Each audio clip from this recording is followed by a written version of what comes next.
전 세계가 경악했습니다.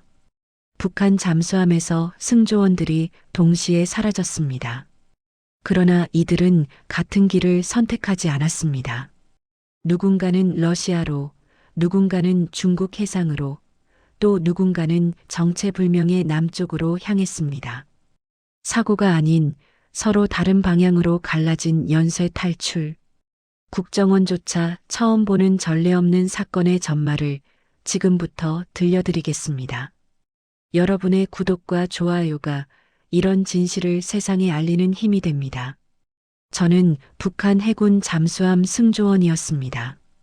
동해의 차가운 바닷물 아래 좁은 철벽 안에서 조국을 지킨다는 자부심으로 살았습니다.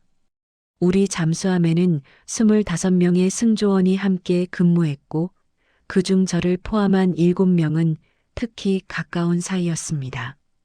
당시 저는 그저 평범한 기관병이었고 체제를 의심한 적도 없었습니다. 잠수함 생활은 여러분이 상상하시는 것보다 훨씬 힘들었습니다. 하루 세끼 식사라고 해봤자 옥수수밥에 된장국이 전부였고 가끔 명절이면 돼지고기 몇 점이 나오는 게 고작이었습니다.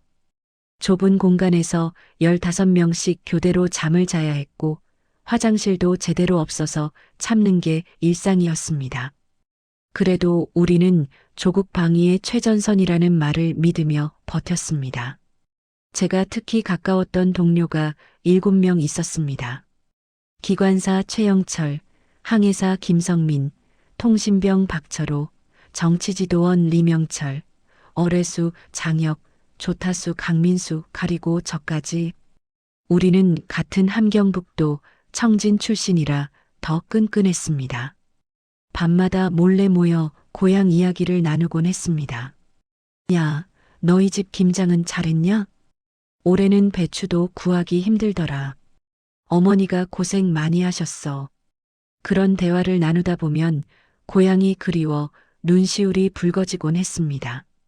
우리 모두 부모님을 고향에 두고 온 처지였습니다.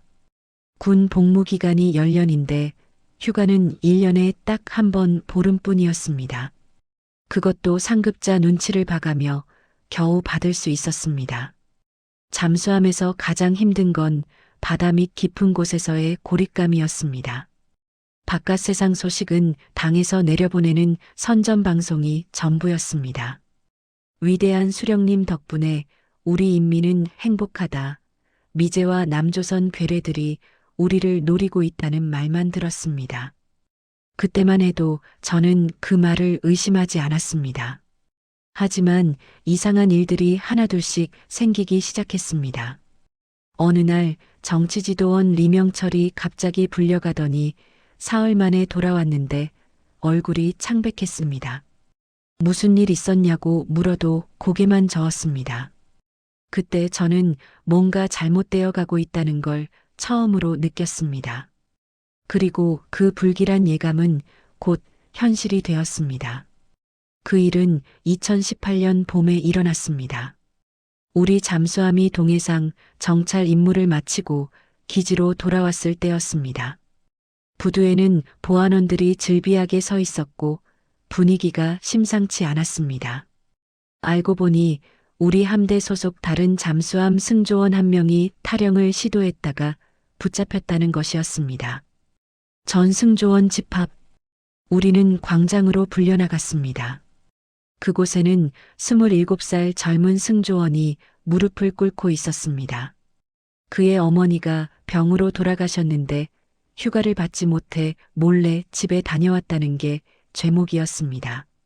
저는 그 청년을 알고 있었습니다. 성실하고 착한 사람이었습니다. 반당반영명 분자를 처단한다. 총성이 울렸습니다. 그 청년은 그 자리에서 쓰러졌습니다. 저는 눈을 감을 수밖에 없었습니다. 6.25 때도 이렇지는 않았다던데. 아버지께서 전쟁 이야기를 하실 때도 이런 끔찍한 일은 말씀하신 적이 없었습니다. 어머니 임종도 못 보고 죽는 게 반역이라니 이게 대체 무슨 나라입니까? 그날 밤 우리 7명은 잠수함 한쪽 구석에 몰래 모였습니다. 아무도 말을 하지 못했습니다. 그저 서로의 눈빛만 봤습니다. 기관사 최영철이 처음으로 입을 열었습니다. 이건 아니지 않나? 그의 목소리는 떨리고 있었습니다. 항해사 김성민도 고개를 끄덕였습니다. 내 동생도 군대에 있는데 혹시나 무슨 일이 생기면. 우리는 그제야 깨달았습니다. 우리가 지키고 있는 게 과연 무엇인가? 조국인가 아니면 우리를 짓밟는 체제인가? 통신병 박철호는 주먹을 불끈 쥐었습니다. 형님들, 저는 더 이상 못 견디겠습니다. 우리 부모님도 형제들도 다 굶고 있는데. 그의 말에 우리는 모두 침묵했습니다. 사실이었습니다. 우리 가족들은 배급도 제대로 받지 못하고 장마당에서 풀뿌리라도 구해 먹으며 살고 있었습니다. 우리는 여기서 조국방위를 외치고 있는데 정작 우리 가족들은 굶어 죽어가고 있었습니다. 정치지도원 리명철은 더욱 복잡한 표정이었습니다. 그는 당에 충성해야 하는 위치였지만 최근 상부로부터 숙청 대상 명단에 올랐다는 소문을 들었습니다. 이유는 단 하나, 그의 먼 친척이 남한으로 도망갔다는 것이었습니다. 나도 언제 저렇게 될지 모르겠어. 리명철의 목소리에는 두려움이 가득했습니다. 당을 위해 평생 충성했는데 먼 친척 하나 때문에 목숨이 위태로워진 것입니다. 어레수 장혁과 조타수 강민수도 각자의 고민이 있었습니다. 장혁의 아버지는 장마당에서 중국산 물건을 팔다가 단속에 걸려 노동단련대로 끌려갔고, 강민수의 여동생은 배가 고파 쓰러져 병원에 입원했지만 약이 없어 그대로 죽어가고 있었습니다. 우리는 그날 밤 처음으로 서로에게 진심을 털어놓았습니다. 그리고 깨달았습니다. 우리가 지켜야 할 건 이 체제가 아니라 우리 가족들이라는 것을. 하지만 어떻게 해야 할지는 아무도 몰랐습니다. 그저 막연한 두려움과 분노만 가슴속에 쌓여갔습니다. 그때만 해도 우리는 몰랐습니다. 이 작은 균열이 곧 거대한 탈출로 이어질 줄은. 그 사건 이후 우리 잠수함 내부의 분위기는 완전히 바뀌었습니다. 감시가 더욱 심해졌고 승조원들끼리도 서로를 의심하기 시작했습니다. 정치지도원이 아닌 다른 보위부 요원이 추가로 배치되었고 우리의 모든 대화가 감청되는 듯한 느낌이었습니다. 설상가상으로 배급 사정은 더욱 나빠졌습니다. 하루 3끼가 2끼로 줄었고 그나마 나오는 옥수수밥도 절반으로 줄어들었습니다. 한 달에 한 번씩 나오던 돼지고기도 완전히 끊겼습니다. 우리는 해군, 그것도 잠수함 승조원인데도 이 지경이었습니다. 일반 주민들은 얼마나 더 굶고 있을까 생각하니 가슴이 답답했습니다. 조타수 강민수에게 고향에서 편지가 왔습니다. 편지를 읽던 그의 손이 떨리기 시작했습니다. 형님, 우리 여동생이 죽었습니다. 우리는 할 말을 잃었습니다. 21살 젊은 나이에 배가 고파서 약 한 알 구하지 못해서 죽은 것입니다. 강민수는 그날 밤 내내 울었습니다. 손발이 얼어 터지는 겨울에도 난방 한 번 제대로 못하고 병원에 가도 의사가 집에 가서 쉬라는 말밖에 못하는 나라. 이게 우리가 목숨 걸고 지키는 조국의 현실이었습니다. 어레수 장혁의 상황도 나아지지 않았습니다. 노동단련대에 끌려간 그의 아버지가 영양실조로 쓰러졌다는 소식이 들려왔습니다. 70 넘은 노인을 강제노동에 동원한 것입니다. 장혁은 이를 악물었습니다. 이 나라는 사람을 사람으로 보지 않습니다. 기관사 최영철은 더욱 위험한 상황에 처했습니다. 그의 형이 중국으로 넘어갔다가 붙잡혀 정치범 수용소로 끌려갔다는 소식이었습니다. 연좌제 때문에 최영철도 언제 숙청당할지 모르는 처지가 되었습니다. 그는 매일 밤 불안에 떨어야 했습니다. 내 가족들도 다 끌려갈 겁니다. 어머니도 아내도 아이들도. 항해사 김성민은 임무 중 작은 실수를 했다가 정치지도원에게 불려가 심한 구타를 당했습니다. 항로를 잘못 계산했다는 이유였지만 실제로는 장비가 고장 나 있었던 것입니다. 하지만 변명할 기회조차 주어지지 않았습니다. 그는 갈비뼈가 부러진 채로 돌아왔지만 치료는커녕 진통제 한 알받지 못했습니다. 통신병 박철호는 우연히 외국 라디오 방송을 듣게 되었습니다. 금지된 행위였지만 호기심에 주파수를 돌리다가 남한 방송이 잡힌 것입니다. 그곳에서 들려오는 소식은 충격적이었습니다. 남한에서는 누구나 배불리 먹고 병원에 가면 치료를 받고 자유롭게 살아간다는 것이었습니다. 이게 진짜입니까? 그는 자신이 들은 것을 우리에게 조심스럽게 전했습니다. 우리는 처음에는 믿지 않으려 했습니다. 평생 남조선은 지옥이라고 배웠기 때문입니다. 하지만 우리가 지금 겪고 있는 이 지옥보다 더한 지옥이 어디 있겠습니까? 정치지도원 리명철은 더욱 절망적이었습니다. 그는 당에 충성했지만 이제 당도 그를 의심하고 있었습니다. 숙청 명단에 오른 사람은 살아남기 어렵다는 것을 그도 알고 있었습니다. 나는 어떻게 해야 합니까? 우리 7명은 점점 같은 생각을 하기 시작했습니다. 이대로는 살 수 없다. 우리도 우리 가족도 모두 죽는다. 하지만 어떻게 해야 할지 그 답을 찾기까지는 아직 시간이 필요했습니다. 그리고 그 시간은 생각보다 빨리 찾아왔습니다. 결정적인 순간은 그의 여름에 찾아왔습니다. 우리 잠수함이 동해상 장거리 정찰 임무를 받은 것입니다. 보름 동안 바다 밑에서 지내야 하는 임무였습니다.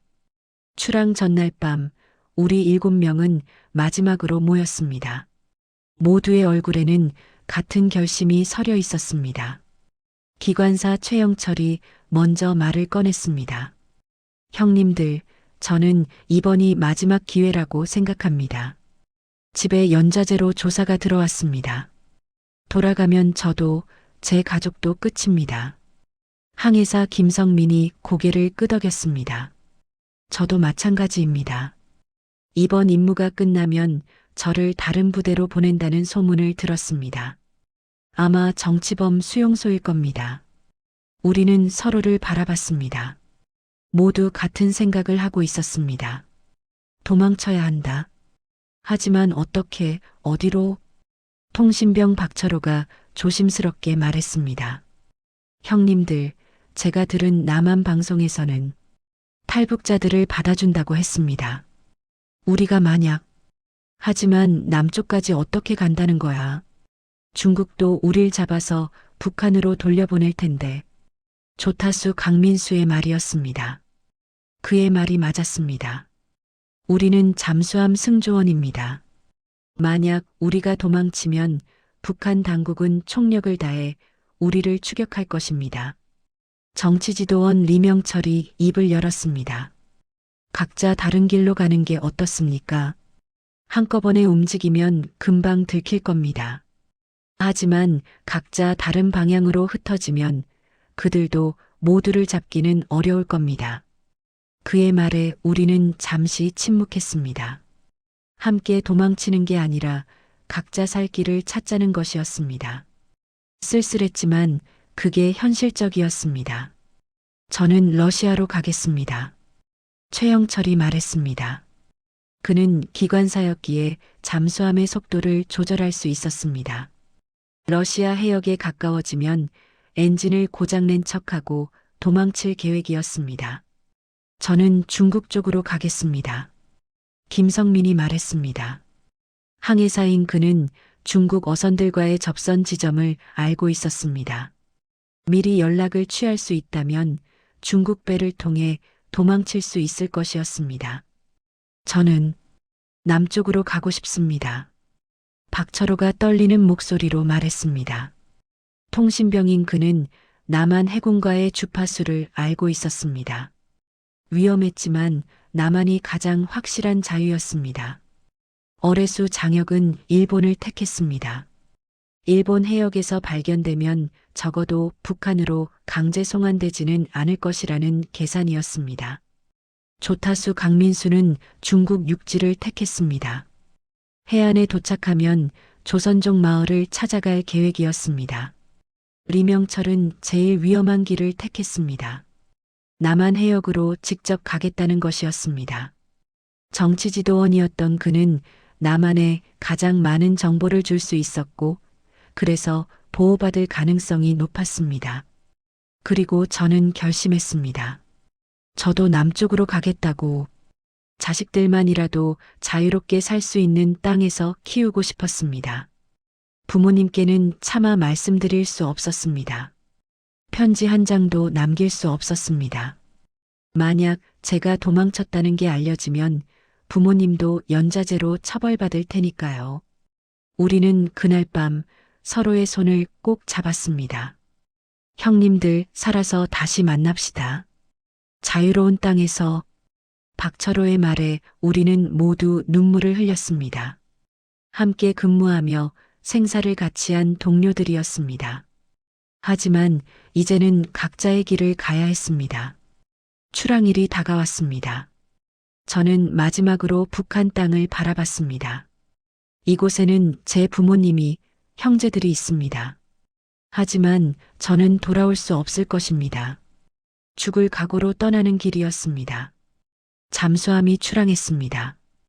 우리 7명은 서로를 바라보며 마지막 인사를 나눴습니다. 이제 곧 각자의 탈출이 시작될 것입니다. 임무 사흘째 되는 날, 첫 번째 탈출이 시작되었습니다. 기관사 최영철이 움직인 것입니다. 그날 새벽 갑자기 잠수함 엔진에서 이상한 소리가 들렸습니다. 기관실에 문제가 생겼습니다. 최영철이 보고했습니다. 함장은 급히 잠수함을 부상시켰습니다. 수면 위로 올라온 잠수함은 러시아 해역과 가까운 곳에 있었습니다. 최영철은 기관실을 점검한다며 들어갔고 그것이 마지막이었습니다. 1시간 후 누군가 기관실 해치가 열려 있는 것을 발견했습니다. 최영철은 사라지고 없었습니다. 그는 미리 준비해둔 구명조끼를 입고 러시아 쪽 바다로 헤엄쳐 간 것입니다. 젊지 않은 몸이었지만 살기 위한 마지막 힘을 짜낸 것입니다. 탈영이다. 즉시 수색하라. 함장이 고함을 쳤습니다. 하지만 이미 늦었습니다. 러시아 해역에서 함부로 수색할 수도 없는 노릇이었습니다. 잠수함 안은 아수라장이 되었습니다. 그런데 혼란 속에서 두 번째 탈출이 일어났습니다. 항해사 김성민이었습니다. 수색 작업 중 그가 갑자기 사라진 것입니다.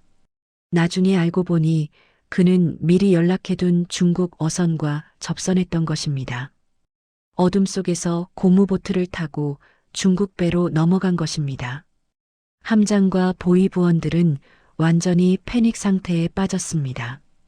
하루 만에 2명이 도망친 것입니다. 이건 단순한 탈영이 아니라 조직적인 반란처럼 보였습니다. 전승조원 집합, 당장 조사를 시작한다. 하지만 조사가 시작되기도 전에 세 번째 사건이 터졌습니다. 통신실에서 이상한 소리가 들렸습니다. 통신병 박철호가 급히 뛰어나오더니 소리쳤습니다. 통신 장비에 불이 났습니다. 혼란 속에서 박철호는 미리 준비해둔 암호문들을 모두 파쇄했습니다. 누군가를 보호하기 위한 것인지 아니면 기록을 지우기 위한 것인지 알 수 없었습니다.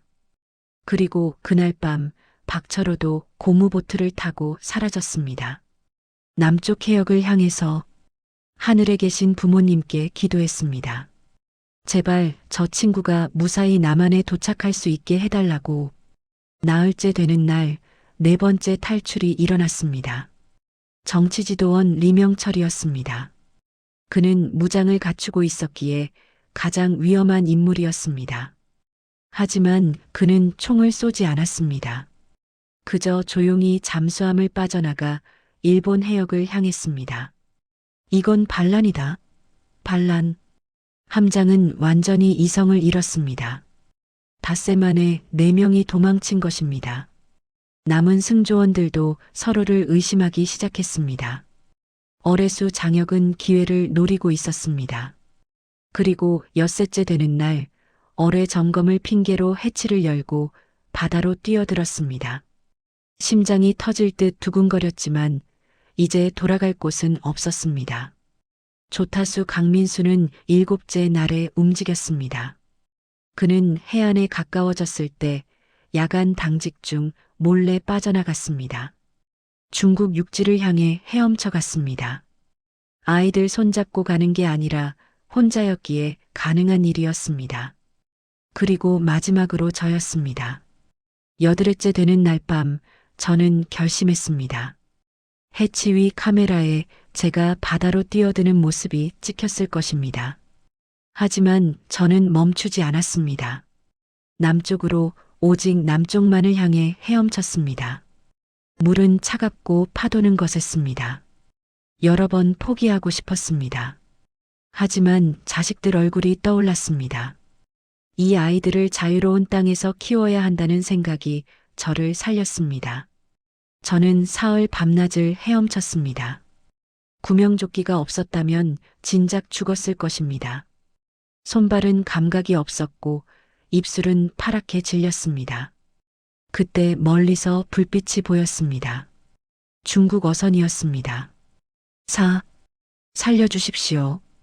저는 간신히 손을 흔들었습니다. 어선의 선원들이 저를 끌어올렸습니다. 조선족이었습니다. 그들은 제 상황을 금방 알아챘습니다. 북에서 왔구만. 어디로 갈 거요? 남한으로 가고 싶습니다. 그들은 고개를 저었습니다. 여기서 남한까지는 멉니다.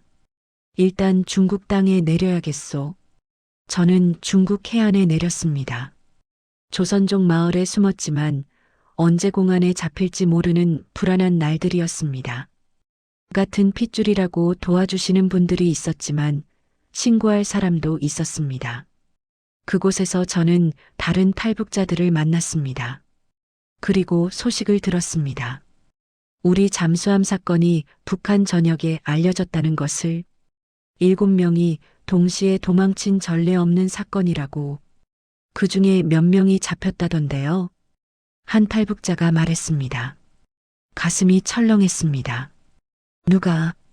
누가 잡혔습니까? 자세히는 모르겠는데 일본 쪽으로 간 사람이 잡혔다던가. 장혁이 떠올랐습니다. 혹시 그가? 하지만 확인할 방법이 없었습니다. 저는 중국에서 석 달을 숨어 지냈습니다. 식당에서 설거지 일을 하고 농사일도 했습니다. 언어가 달라서 어려웠지만 생존을 위해서는 어쩔 수 없었습니다.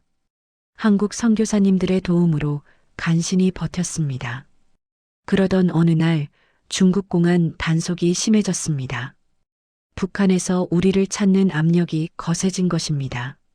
저는 더 이상 중국에 있을 수 없었습니다. 목사님, 남한으로 갈 방법이 없습니까? 동남아시아를 거쳐 가야 합니다. 위험하지만 그것만이 유일한 길입니다. 그렇게 저는 긴 여정을 시작했습니다. 중국에서 라오스로, 라오스에서 태국으로. 브로커들에게 돈을 주고 때로는 걸어서 때로는 트럭에 숨어서 이동했습니다.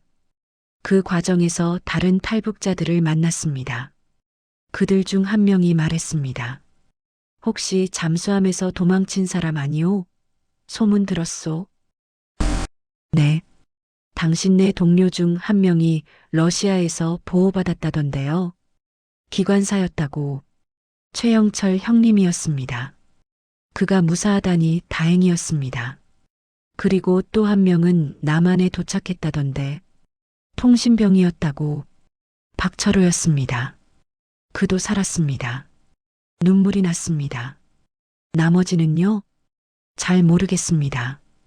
중국에 있는 사람도 있고 일본에 있는 사람도 있다는데 우리 7명은 각자 다른 길을 걸었습니다. 누군가는 성공했고 누군가는 여전히 도망 중이고 누군가는 붙잡혔을지도 모릅니다. 하지만 우리는 모두 같은 꿈을 꿨습니다. 자유롭게 사는 것. 태국까지 오는데 넉 달이 걸렸습니다. 저는 방콕의 한 교회에 도착했습니다. 그곳에는 저처럼 남한을 향하는 탈북자들이 20명 넘게 숨어 있었습니다. 이제 한국 대사관에 가야 합니다. 목사님이 말씀하셨습니다. 하지만 거기까지 가는 것도 쉽지 않았습니다. 태국 경찰에 걸리면 불법 체류자로 구금될 수 있었고 최악의 경우 북한으로 송환될 수도 있었습니다. 함께 가실 분들, 내일 새벽에 출발합니다. 저를 포함해 5명이 손을 들었습니다. 우리는 새벽 4시에 출발했습니다. 택시를 타고 한국 대사관으로 향했습니다. 심장이 터질 듯 뛰었습니다. 대사관 앞에 도착했을 때 태국 경찰이 순찰을 돌고 있었습니다. 우리는 숨을 죽였습니다. 경찰이 지나가기를 기다렸다가 재빨리 대사관 문을 두드렸습니다. 저희는 북한에서 온 사람들입니다. 도와주십시오. 문이 열렸습니다. 한국 영사관 직원분이 우리를 안으로 들여보냈습니다. 괜찮습니다. 이제 안전합니다.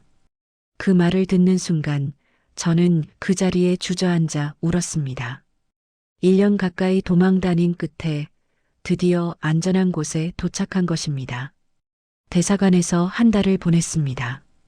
조사를 받고 서류를 작성하고 비행기 표를 기다렸습니다. 그 기간 동안 저는 다른 탈북자들과 이야기를 나눴습니다. 잠수함 사건 뉴스에 나왔어요. 한 탈북자가 말했습니다. 남한에서도 큰 뉴스였대요. 7명이 한꺼번에 도망쳤다고. 그 중에 몇 명이나 성공했을까요? 글쎄요. 적어도 2~3명은 성공했다고 들었는데 저는 동료들을 생각했습니다. 최영철 형님은 러시아에, 박철호는 남한에 도착했다고 들었습니다. 김성민은 중국 어딘가에 있을 것이고 리명철은 일본에서 보호받고 있을지도 모릅니다. 장혁과 강민수는 무사하기를 기도할 뿐입니다. 드디어 출발 날이 왔습니다. 비행기에 올랐습니다. 창밖으로 구름이 보였습니다. 그 구름 너머에 남한이 있습니다. 제가 그토록 꿈꿔온 자유의 땅이. 비행기가 인천공항에 착륙했습니다. 처음 한국 땅을 밟았을 때의 그 감격을 어떻게 말로 표현할 수 있겠습니까? 공항 직원들이 우리를 맞이했고 버스에 태워 어딘가로 갔습니다. 나중에 알고 보니 하나원이라는 곳이었습니다. 여러분을 환영합니다. 이곳에서 3달 동안 남한 생활에 적응하는 교육을 받으시게 됩니다. 교육 담당자가 말했습니다. 3달. 긴 시간 같았지만 1년 가까이 도망 다닌 것에 비하면 아무것도 아니었습니다. 하나원에서 저는 놀라운 소식을 들었습니다. 혹시 잠수함에서 오신 분 계신가요? 한 직원이 물었습니다. 저는 조심스럽게 손을 들었습니다. 당신 동료 한 명이 여기 있습니다. 박철호였습니다. 우리는 제외했습니다. 서로를 꼭 껴안고 한참을 울었습니다. 형님, 형님도 무사하셨군요. 너도 살아서 왔구나. 우리는 밤새도록 이야기를 나눴습니다.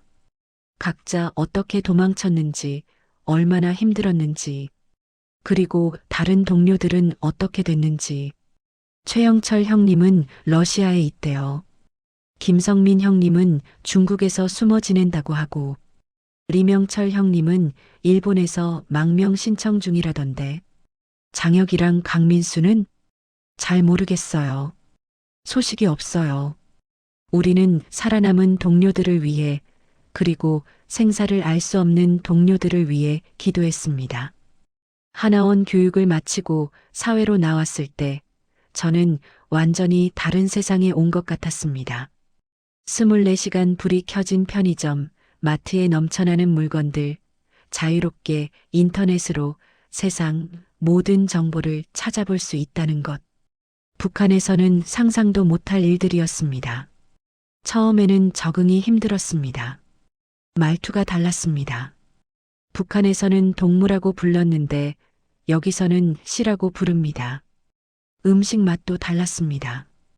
짜고 매운 음식에 익숙했는데 남한 음식은 달고 부드러웠습니다.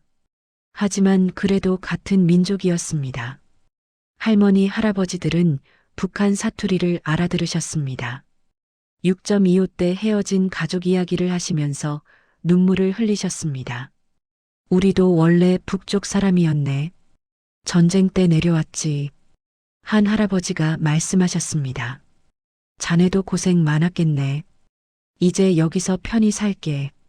그 따뜻한 말 한마디에 저는 또 눈물을 흘렸습니다.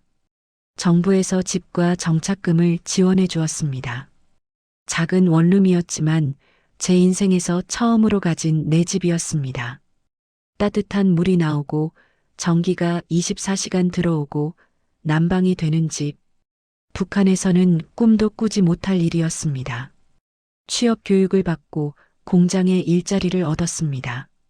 월급을 처음 받았을 때 믿을 수 없었습니다. 이 돈이면 한 달 내내 배불리 먹을 수 있다는 게, 굶지 않아도 된다는 게, 저는 인터넷으로 북한 소식을 찾아봤습니다. 우리 잠수함 사건은 큰 뉴스였습니다. 전례 없는 집단 탈출, 북한 해군 내부 붕괴 같은 제목들이 보였습니다. 그리고 동료들 소식도 조금씩 들려왔습니다. 박철호는 저와 함께 남한에 정착했고 최영철 형님은 러시아에서 안전하게 지내고 있다고 했습니다. 김성민 형님은 중국에서 조선족 여성과 결혼해서 숨어 산다는 소문이 있었습니다. 리명철 형님은 일본에서 망명을 받아들여졌다는 소식을 들었습니다. 정치지도원이었던 만큼 북한에 대한 정보가 많아서 일본 정부가 보호해 준 것입니다. 하지만 장혁과 강민수의 소식은 끝내 들을 수 없었습니다. 혹시 붙잡힌 건 아닌지 아니면 어딘가에서 숨어 사는 건지 저는 그들을 위해 매일 기도합니다. 북한에 두고 온 가족들이 보고 싶습니다. 부모님은 지금 어떻게 지내실까? 제가 도망쳤다는 이유로 혹시 처벌받으신 건 아닐까? 그 생각을 하면 가슴이 찢어집니다. 하지만 저는 여기서 새로운 가족을 꾸렸습니다. 같은 탈북민 여성을 만나 결혼했고 아이가 태어났습니다. 제 아들은 자유로운 대한민국에서 태어나 자유롭게 자라고 있습니다. 이 아이는 굶주림을 모르고 감시를 모르고 두려움 없이 자랄 것입니다. 우리 세대에는 통일을 봤으면 좋겠습니다. 남과 북이 하나가 되어 헤어진 가족들이 다시 만나는 날. 그날이 오면 저는 고향 땅을 다시 밟고 싶습니다. 부모님 묘소에 가서 절을 올리고 싶습니다. 아버지, 어머니, 불효자가 이제야 왔습니다. 그렇게 말하고 싶습니다. 북한에 계신 동포 여러분께 말씀드리고 싶습니다. 바깥 세상은 여러분이 들은 것과 다릅니다. 여기는 지옥이 아닙니다. 자유가 있고 희망이 있습니다. 언젠가 우리 모두 자유로운 땅에서 만날 수 있기를 바랍니다. 저희 7명의 탈출이 작은 불씨가 되기를 바랍니다. 북한 해군 승조원마저 버티지 못하는 그 체제가 언젠가는 무너지기를 바랍니다. 그래서 북한 주민 모두가 자유를 맛볼 수 있기를. 여러분, 이것이 제 이야기입니다. 잠수함에서 도망쳐 나온 7명 중 1명의 이야기. 저는 지금 여기 자유 대한민국에서 감사하며 살아가고 있습니다.